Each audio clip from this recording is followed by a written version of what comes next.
Hey everybody. Hey, hope you guys are enjoying the playoffs.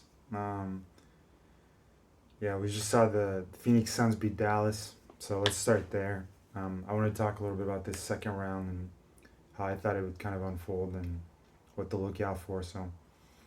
Um, I'm much more excited about the second round than I am the first round, just because the matchups are so much better. I think they could go either way. Um, a lot of them could. So, um, yeah. So Phoenix Dallas. I mean, even looking at tonight's game, um, like I think Luka's got to stop trying to do so much. Like Luka played a great game, but like you're not gonna beat a team like Phoenix just single handedly. Brunson is gonna have to contribute a lot. They're gonna have to get a contribution as a team, and I think sometimes Luka is the type of player who tries to do too much. Um, he's and he's a high volume player, and if you're gonna be a high volume player, you better be very efficient. And there's very few players that can be high volume and very efficient. I mean, LeBron's one of those. Michael Jordan was one of those. Um, but it's very difficult to be, a high volume player and be very efficient. You look at guys like Russell Westbrook is like on the other complete opposite spectrum, and James Harden too. Like when they've always been pretty inefficient. I mean, Harden was very efficient at D'Antoni system, in the regular season, but he's never shot 50% from the field. He's never been a 40% 3-point shooter. So he's a high volume, but he's never been a very high percentage guy. Um, I mean, Russell Westbrook, his field goal percentage in the playoff is like between 38 and 40% field goal percentage. Bad free throw shooter now in his career, bad 3-point shooter, high turnover player. So I've never and then my point guard gets a lot of rebounds. I mean, I kind of don't care. It's not really their roles. I mean, I get with the long rebounds, you're gonna get more rebounds these days, but little smaller guys are gonna get a lot of rebounds these days. But the point is, you want to be more high efficient player. Like think like Klay Thompson, who shoots over 40% from three. Steph Curry, um, uh, Giannis, Embiid. I mean, Jokic. All those guys are are much more efficient. And they're bigger guys. Typically, bigger guys are more efficient. But you know, either you get in the paint or get a high efficient shot. You got a sick mid range jump shot like Durant, or you shoot a lot of threes and you're just an amazing 3-point shooter. So there's different ways to get it done, but um, yeah, Doncic is gonna have to find a way to be more efficient because I think if he tries to be the scorer, the point guard, and he does it all, it's like on offense, your teammates are just gonna stand around and you're not gonna play very good team basketball. And that for a lot of years, I felt like that's what happened. And even more maybe throughout his most of his career, and LeBron, that's what happened to LeBron. He was this extremely dominating player, but he needed to find a way to get other guys involved. You look at Jordan's best years; they were the years where statistically, he didn't have the the most stats. Like there was one year he averaged 38 points. I don't even know if he got out of the first round, right?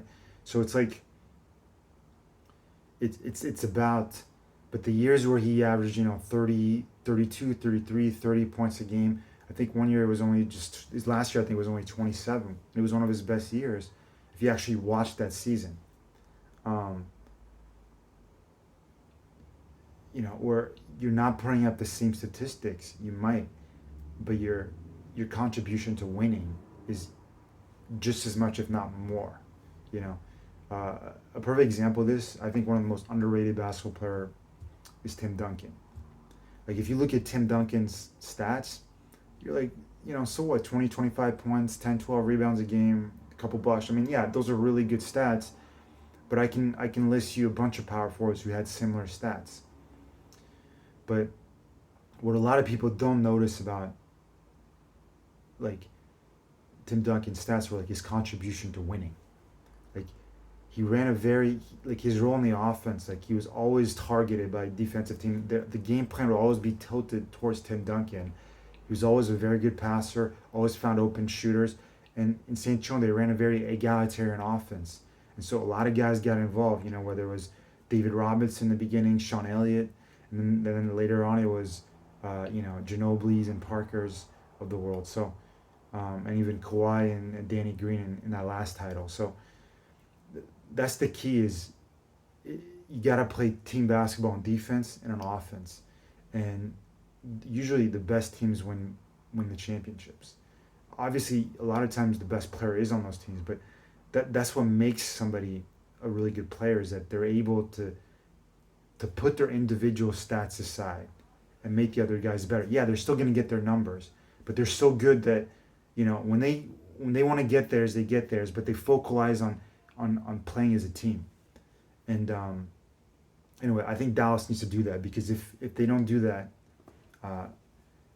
Phoenix is going to win the series, and it's not even going to be close. It's going to be 4-1, 4-2, something like that. So, Jason Kidd's a really good coach. So I hope he makes the adjustments because I really want to see some good series. So we'll see. Moving on, Warriors, Memphis. I was watching that game yesterday. Man, I was just into it, like possession by possession. It was just unreal, like the intensity of that game.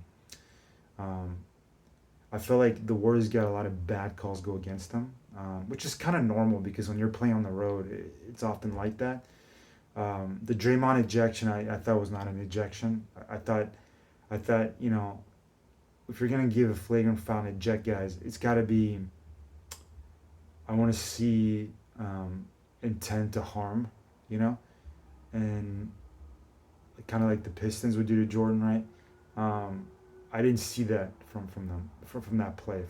He pulls him down, but then he tries to hold him up. So he doesn't. The guy didn't hit the ground hard.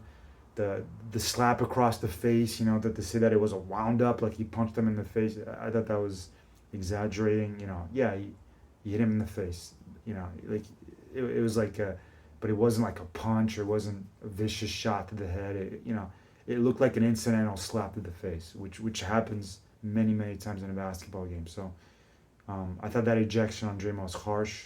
I agree with his analysis that it was based more on reputation because if you know Draymond, like man, his reputation precedes him, as they say.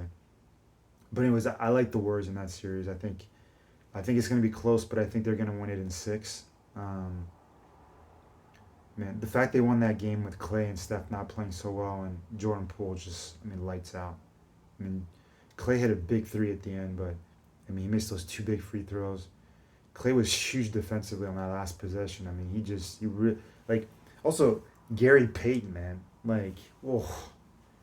the dunks, the defense. I love watching Gary Payton because he's like a 90s player playing in this era and he's having an impact.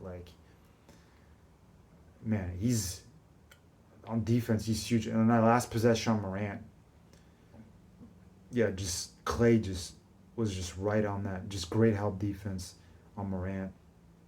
I think the Grizzlies, I'm worried about their injury issues because, Desmond Bain, they need Desmond Bain. And Desmond Bain didn't play well. I don't know if he was injured in that first game, but he needs to play better. Memphis needs to rebound better. But yeah, it's pretty. The fact that Memphis got all those calls, still lost the game, and Draymond got ejected, and Desmond Bain's injured, it doesn't look good for Memphis. It doesn't look good for Memphis. The one thing is they have, and they lost their home court advantage. So, yeah, not looking too good.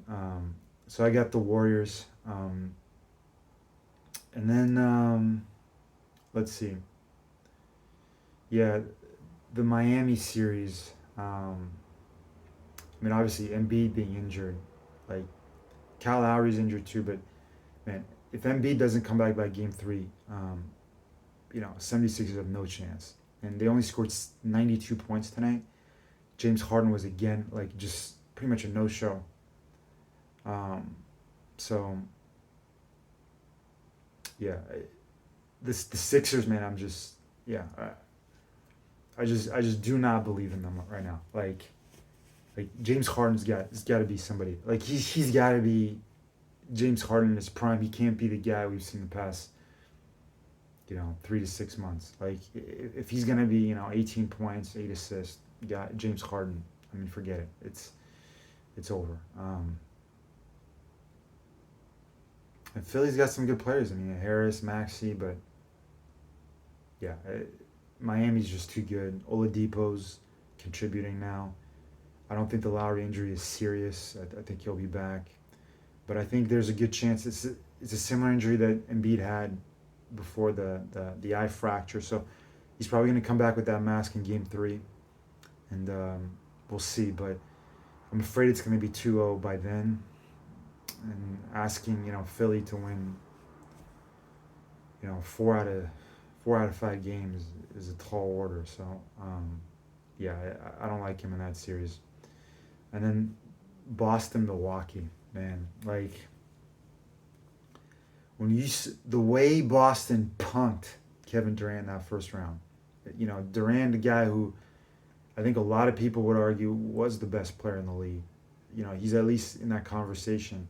The way he got punked by Boston, yeah, he didn't get much help, but when you see the way Giannis played against Boston, that whole Milwaukee team played defense. They were physical in the Boston Garden, and the way I think he was like 9 of 24 or something, but he wasn't super efficient. But man, he just kept attacking the rim. He didn't let Boston's physicality, impact his aggressivity. He stayed aggressive the whole time, and he took some hits, but he dished out some hits because he's a big guy. So, yeah, really impressed with Giannis. I think it was like 13 rebounds, 12 assists. He just made everybody better. I mean, honestly, obviously a lot of people are going to tell me it's not the same comparison, and I agree it's not the same, but in terms of styles, but in terms of impact, he reminds me so much of Tim Duncan.